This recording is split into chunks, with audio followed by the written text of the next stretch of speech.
What does the Fourth Amendment say? The Fourth Amendment says that citizens are provided protection against unreasonable search and seizure. Additionally, students are afforded many of the same constitutional rights as adults, such as protection from unreasonable search and seizure. The Fourth Amendment of the Constitution of the United States protects citizens from unreasonable search and seizure by the government. These protections impact public schools in the area of search of students by school officials for contraband, such as illegal drugs and/or weapons. In 2004, the United States Courts of Appeal considered a case involving regularly conducted random yet suspicionless classroom searches. Jane Doe, a secondary school student, filed suit on behalf of herself and all secondary school students in the Little Rock Public Schools. The search at issue involved ordering students to empty their pockets and placing all of their belongings, including their backpacks, on their desks. The students were then ordered to leave the room and stand in the hall outside of the classroom.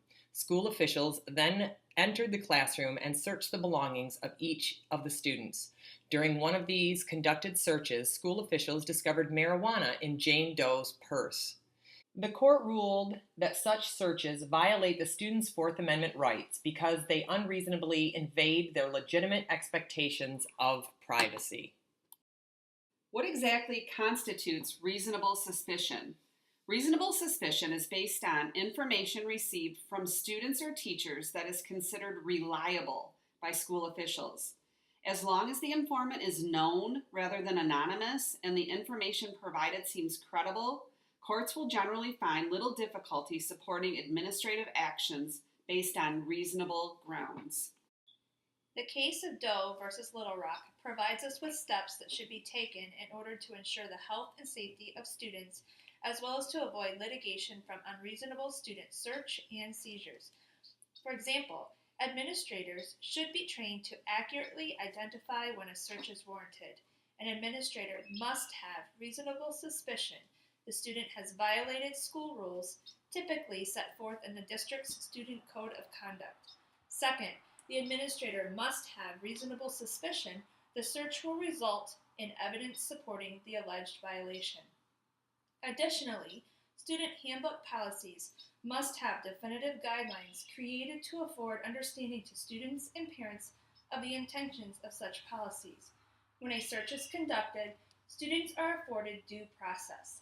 The following examples outline the challenges schools face to balance a student's individual rights to Fourth Amendment protection while providing a safe and secure environment for all searches.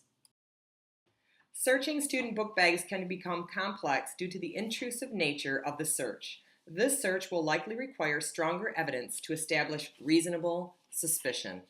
School officials may search student automobiles parked on school property if the standards of the reasonable suspicion are met. Students and parents should be informed by school or district policy that automobiles are subject to reasonable search if there is a legitimate basis for doing so. Reasonable suspicion also comes into play with student lockers and desks.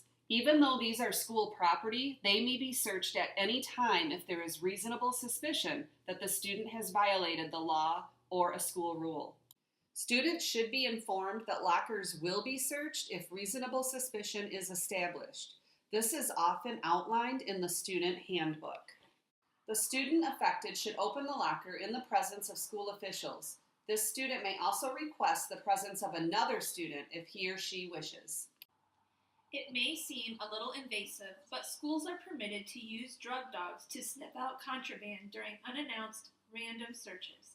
When drug dogs are used to search for contraband in schools, police are careful not to open backpacks or inspect students' belongings unless the dog signals that drugs are present. Additionally, the courts have acknowledged that schools have a compelling interest in maintaining a drug-free environment. School rules regarding search of social media need to be very cautious. This is a gray area that could lead to litigation.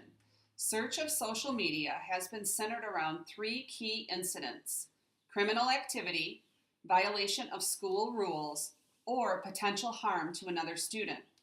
School codes of conduct must provide students and parents reasonable understanding that schools may search social media accounts if they are considered to have a negative impact on the school environment. In Michigan, the recent edition of the Matt Epling Law requires every school to outline an anti-bullying policy, which includes cyberbullying. In conclusion, school personnel should balance the student's expectation of privacy with the school's unique need to create and preserve a safe learning and working environment. What is reasonable depends on the context within which the search takes place. Doe versus Little Rock reminds us that random, suspicionless searches violate students' constitutional rights.